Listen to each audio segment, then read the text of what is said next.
흔히 버팔로라고 알려진 동물 아메리카 들소. 아메리카 들소는 그 길들여지지 않는 야생성과 넘치는 생명력으로 유명합니다. 미합중국 내무부, 와이오밍 주 등을 비롯한 여러 단체와 기관에서 상징으로 사용할 정도니까 사실상 북미 대륙을 대표하는 동물이라고 볼 수 있지요. 실제로 아메리카 들소는 한때 수천만 마리의 개체수를 자랑하며 대지를 뒤덮었던 북미 대륙의 진정한 주인이자 터줏대감으로 우리가 인디언으로 알고 있던 북미 원주민들에게는 삶의 방식 그 자체였습니다. 모든 생활이 들소에서 시작되어 들소에서 끝났고 심지어는 숭배의 대상으로 여겨지기도 했을 정도예요. 그런데 지금 그 들소들은 다 어디에 있을까요? 왜 더 이상 북미 대륙에서 들소떼의 폭풍 같은 발굽소리를 들을 수 없게 된 걸까요? 실제로 들소들이 살던 곳들은 오늘날 조용한 황무지가 되거나 인간에 의해 개발되어 옛 모습을 찾아볼 수 없게 됐습니다. 들소의 개체수 역시 멸종 위기까지 내몰린 끝에 이번 세기에 와서 겨우 복구되고 있는 중이고요. 대체 들소들에게는 어떤 일이 일어났을까요? 용이나 드래곤, 불사조처럼 아메리카 들소도 이제는 상상의 동물이 되어버린 걸까요? 북미 원주민들의 비극적인 역사 그리고 그와 함께한 아메리카 들소의 운명에 대해 국립중앙박물관 특별전시 우리가 인디언으로 알던 사람들과 함께 알아봅니다.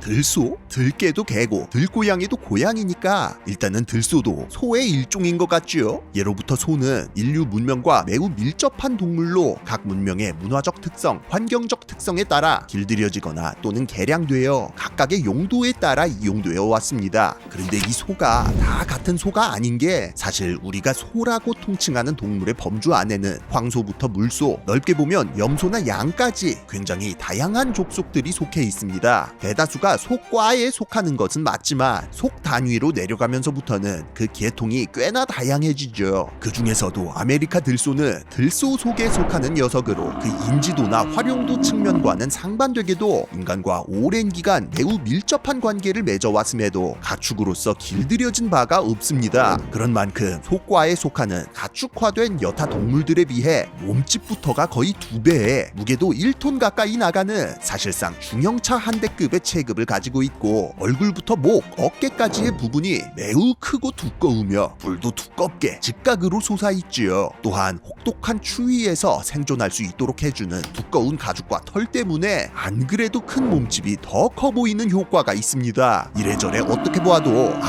야생동물이구나 라는 느낌이 물씬 풍기는 일반적인 소나 물소, 양, 염소 등과는 전혀 다른 동물이라는 얘기예요. 또한 외형뿐 아니라 그 습성도 매우 야생적이라서 길들이는 게 근본적으로 불가능하다는 거. 이처럼 들소는 예로부터 이런 여러 위협적인 특성들로 인해 일찍이 가축화에 실패하고 인간의 경쟁자이자 사냥감으로 여겨져 왔습니다. 그래서 실제로 아메리카 들소와 같은 속으로 근연관계에 속하는 유럽 들소는 구대륙의 문명이 싹트기 시작하던 시절부터 많은 개체들이 사냥당하기 시작해 15세기를 전후로는 동유럽의 일부 산민지대에서만 겨우 그 명맥을 이어가는 처지가 되어버렸지요. 반면 대서양 건너 북아메리카 대륙에서는 그 운명이 조금 달랐습니다. 일단 이쪽 동네는 인간이 가장 늦게 진출한 대륙으로 북미에 정착한 사람들은 구대륙 사람들처럼 대규모의 정착 문명을 일구지 않았거든요. 덕분에 아메리카 들소들은 오랜 기간 인간 집단과의 공생관계를 구축하며 균형을 유지할 수 있었습니다. 친척인 유럽 들소들이 절멸 위기에 처한 중세 말 근대 초의 시기까지도 수천만 마리의 개체수를 유지하며 북미의 너른 평원을 지배하고 있었지요.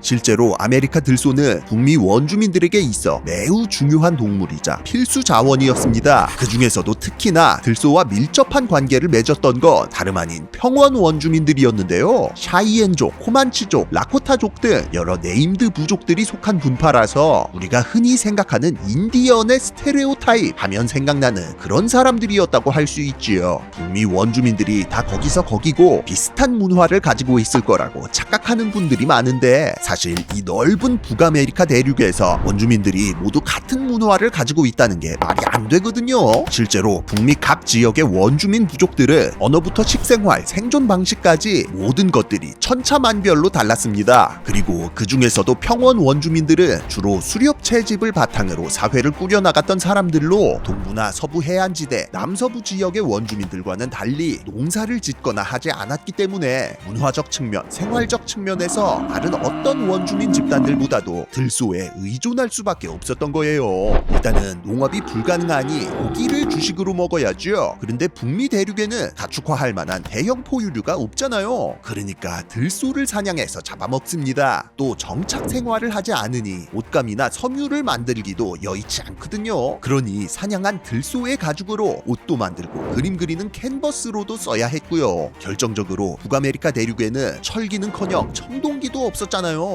그러면 쓸 수 있는 게 결국 나무와 돌, 뼈 같은 건데 크고 단단한 들소뼈가 이래저래 다양한 용도로 쓰기 좋았습니다. 이처럼 들소는 평원 원주민들에게 사실상 생존의 전제 조건이나 다름없는 중요한 동물이었어요. 때문에 이쪽 동네에서 들소 사냥은 매우 필수적이면서도 또 마구잡이로 행해서는 안 되는 어떤 의식이나 마찬가지인 행위였습니다. 실제로 북미 원주민들은 들판에 불을 지르거나 절벽으로 몰아 떨어뜨리거나 활로 쏘는 등 고대로부터 내려오는 여러 방식으로 들소를 잡았지만 결코 필요 이상으로 사냥하지 않았고 오히려 들소가 찾아오는 시즌에 이른바 들소춤을 추며 그들을 환영하거나 들소를 숭배하는 기념물을 만드는 등 들소에 대한 존중과 사냥의 균형을 유지하는 것을 최우선으로 여겼지요.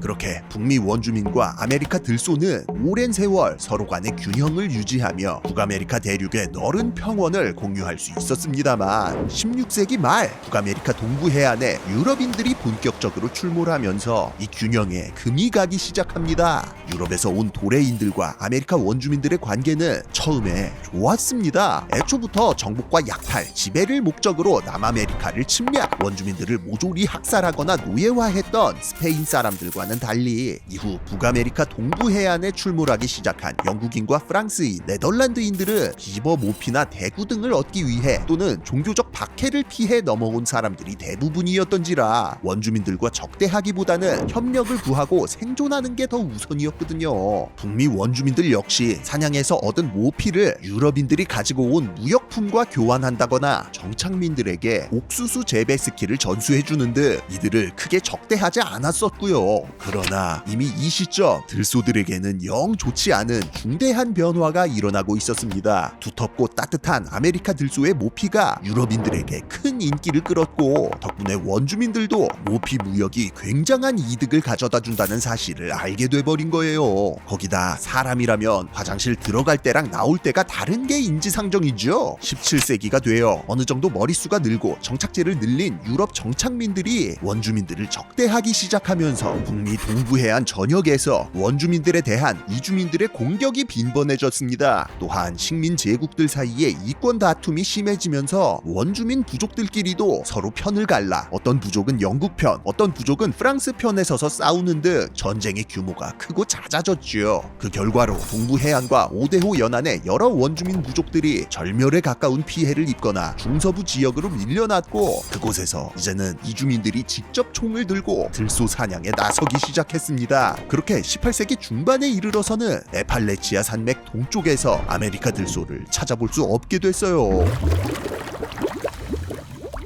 18세기 중반 프랑스와의 전쟁 이후 큰 국력 소모가 있었던 영국이 원주민들과의 충돌을 피하고 식민지인들에 대한 통제를 강화하기 위해 에팔레치아 산맥 너머 영토를 원주민 영토로 규정, 추가적인 개척과 이주를 금지시키면서 이주민들과 원주민들은 잠시간의 평화 상태를 유지할 수 있었습니다. 그러나 진정한 비극은 19세기에 들어서면서부터 시작됐습니다. 1776년 동부 해안 13개 식민지들이 영국으로부터 독립, 미국을 건 건국하면서 그동안 억압되어 왔던 영토 팽창을 시작했고, 그로 인해 이주민들과 원주민들 사이에 다시금 충돌이 시작된 거예요. 최소한의 통제라는 명분을 제공했던 영국의 영향력이 없어진 상황에서 미국인들은 원주민들을 완전한 외부자이자 비국민으로 규정, 이른바 인디언 전쟁이라 불리는 사실상의 일방적인 인종 청소에 돌입했습니다. 또한 그 과정에서 북아메리카에서 손털고 나가는 프랑스에게 중서부의 광대한 루이지애나 식민지를 헐값에 구입, 스페인으로부터는 플로리다를 양도받고 멕시코로부터는 텍사스와 서부 태평양 연안 영토를 강제로 뜯어내는 등 1800년대 초에 이미 명실상부 북미 대륙 전역에 대한 소유권을 확보하게 되지요. 아무에게도 도움이나 동맹을 요청할 수 없게 된 북미 원주민들은 스스로의 힘으로 저항을 시도했지만 그 숫자의 차이, 화력의 차이는 압도적이었습니다. 그렇게 원주민들 대다수가 원래 살던 풍요로운 땅에서 쫓겨나 보호구역이라 이름 붙여진 서부의 황량한 황무지로 밀려났어요. 한편 북미 원주민들이 쫓겨나고 죽임을 당하는 동안 들소들도 비슷한 운명에 처해 있었습니다. 원주민들에게야 들소가 생활의 필수 요소인 동시에 신성한 동물로 여겨졌지만 점점 서쪽으로 정착지를 확장해 가던 미국인들에게 있어 그 과정에서 마주친 수천만 마리의 들소떼들은 그저 사납고 위험한 해수이자 질 좋은 모피를 제공하는 노다지일 뿐이었거든요. 그에 따라 들소 사냥은 하나의 산업으로서 점점 더 번창했고, 매년 20만 마리의 들소가 조직적이고 효율적인 방식으로 대량 사냥당하기 시작했습니다. 그렇게 1800년대 중반 미시시피강 동쪽에서도 들소들이 자취를 감췄지요.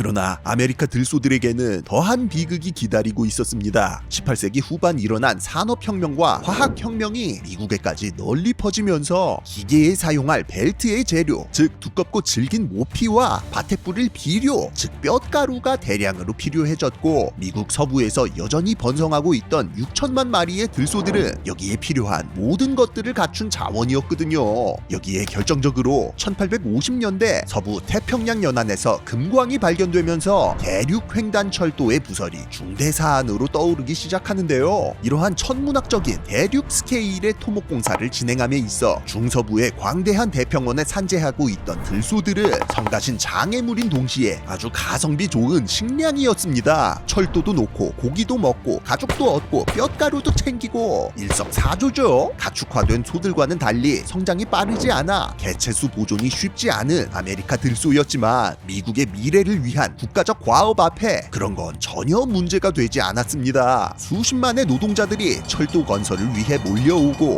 이들을 따라 들어온 사냥꾼들이 한 사람당 매일 수백 마리씩 들소들을 마구잡이로 사냥하기 시작했어요. 또한 이러한 들소 학살은 들소라는 동물 종을 박멸하는 것일 뿐만 아니라 대평원에 잔존하던 원주민들에게 큰 타격을 주는 일종의 청야 전술이기도 했습니다. 평원 원주민들의 삶과 문화에 깊이 연관돼 있는 들소를 죽여 없앤다는 것, 곧 원주민들의 생활 터전과 생존의 기본 전제를 송두리째 파괴하는 것이나 마찬가지였기 때문이지요. 마침내 1865년 남북 전쟁이 북군의 승리로 끝난 후 대륙 횡단철도의 건설이 마무리에 박차를 가하면서 19세기 후반 내내 미국 연방군과 평원 원주민들 사이에 마지막 전쟁이 벌어졌습니다. 원주민들은 최후까지 저항을 지속하여 리틀 비콘 전투 등에서 승리를 거두기도 했지만 근본적인 열세를 극복하지 못한 채 결국에는 각계격파당하여 부족 단위로 항복하거나 학살당하는 운명을 맞이했어요. 그리고 이 과정에서 들소의 절멸은 더욱 가속화됐습니다. 군사작전과 전문 사냥꾼들만으로는 들소들을 죽이기에 충분치 않다고 판단한 철도 회사들에서 자체적으로 들소 사냥 관광 상품을 판매하기까지 할 정도였지요. 수백 명의 승객들이 달리는 열차의 창문이나 지붕에서 총을 조준해 들소떼를 마구잡이로 쏴 죽이고 그 사체가 그대로 방치되어 썩어가는 일이 매일같이 펼쳐졌습니다. 마침내 1880년대 대평원에는 들소떼의 발굽소리 대신 산처럼 쌓인 들소뼈 무덤밖에는 남지 않았지요.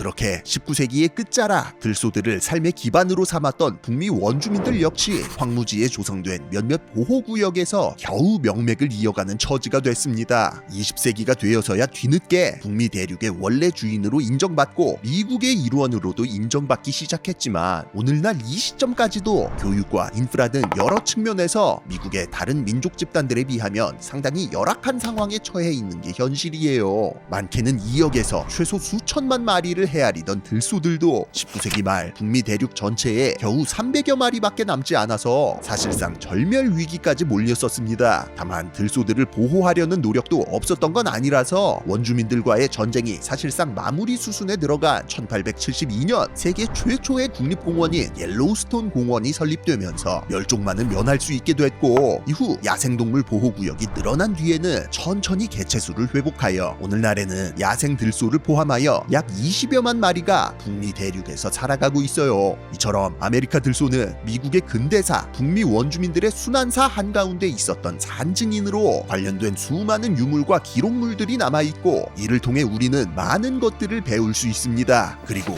이 유물들이 오는 2024년 6월 18일 국립중앙박물관 특별전시 우리가 인디언으로 알던 사람들을 통해 미국 콜로라도주 덴버 박물관으로부터 한국까지 먼 길을 날아온다고 해요. 들소 사냥과 의식을 그린 회화 작품부터 들소 가죽을 벗길 때 사용하는 도구 등 들소 및 평원 원주민들과 관련된 유물들은 물론이고, 타 문화권의 여러 원주민들과 그들에 대한 유물들도 풍부하게 전시된다는 거. 인디언 이래저래 살아오면서 많이 들어봤지만 정확히 어떤 사람들이었는지는 배울 기회가 별로 없었죠. 이번에 국립중앙박물관 특별전시 우리가 인디언으로 알던 사람들 관람 가셔서 역사의 주류에서 밀려나 외면받아 왔던 북미 원주민들의 이야기 한번 느껴보시기 바랍니다. 그리고 6월 3일부터 6월 16일까지 얼리버드 티켓 판매 기간이니까요. 어차피 관람 가실 거면 50% 할인된 가격으로 티켓 미리 구매하셔서 한 번 보실 거 두 번 보시는 것도 추천드립니다. 지금까지 지식해적단의 키드였습니다. 그럼 새로운 유물을 약탈하러